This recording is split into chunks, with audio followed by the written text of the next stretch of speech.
For today's video, I'm going to show you how to sow seeds in milk jugs in winter. First, take your milk jug. You could use a water jug or a juice jug if this isn't available. Take an X-Acto knife, and you're going to want to start with punching some holes right in the bottom. Get right in there with your X-Acto knife. Don't be afraid. Go heavy on these holes. You want good drainage in your milk jugs, just like that. Next, you're going to want to go a little ways down from the handle and create your container. You're going to cut right through that plastic. Can be tricky to go through the label, but get through that label. And you want to leave a small little lip at the end of your milk jug, just like this. It doesn't have to look exactly the same. Bigger or smaller is totally fine. You've got your container here. Next, grab a seed starting mix.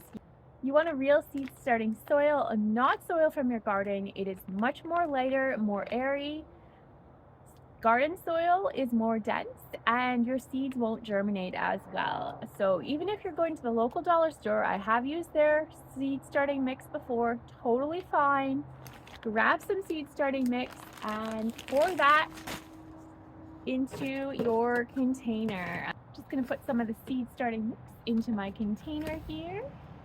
You want it about 1/2 to 3/4 full, just like that. Some people will stop here with the ingredients they put into these milk jugs. I take it a little further. I want really healthy seedlings to start. And although this is a great seed starting mix, it doesn't have a ton of plant nutrition or plant food in the soil mixture.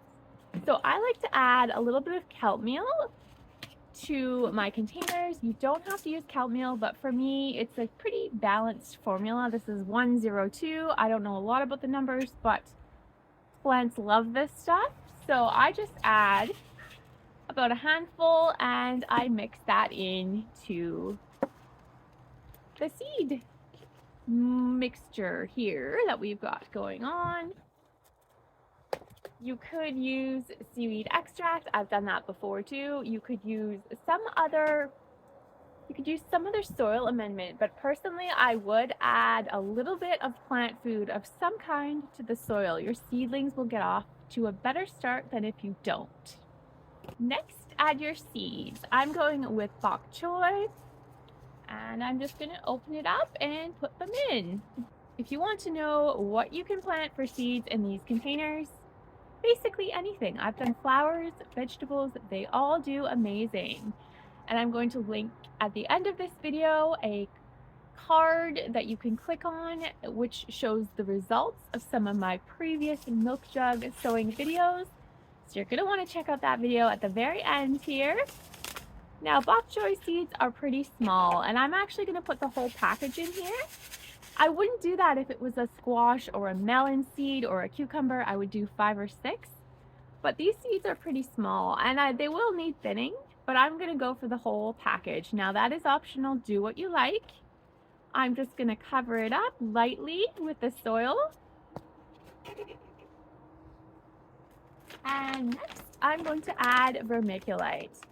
Some people won't do this step, but this actually will help prevent moss or algae from growing at the top of your container. Just add a handful or so to the top of your mixture. Just like this, kind of let it sit on the top. And next, you're going to want to water it in, whether you use a lot of water, a little bit of water, mist it, whatever you like. Get that watered in. Some gardeners pre-moisten the soil. I personally don't do that. I water it at the end, just like that. Stick in a little label. I like to repurpose popsicle sticks. Put it in there, just like that. Then you're going to want to close up your container. It might not be a perfect seal. Don't worry if it's not perfect. It's not going to matter. Grab some duct tape We are having a bit of a snow/hailstorm as I film this video. So get this container taped shut. And then you're going to want to label the outside too. I do both. Sometimes the label wears off. That's why you do both. Bok choy.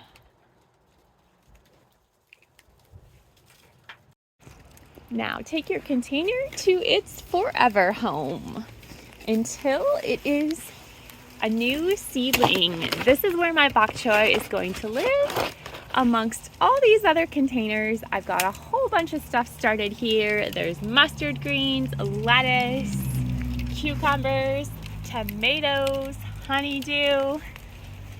I won't be watering this until probably April or so. We get rain every 2 to 3 days in the Pacific Northwest, and because these are open containers, you do not need to water. Just check on them every now and then. Unlikely they will dry out, and if they do, just put a little water through the hole and you're good to go. Thank you so much for watching today's little seed starting tutorial. If you enjoyed this video, don't forget to hit the like button, and we will see you soon with another video. Bye for now.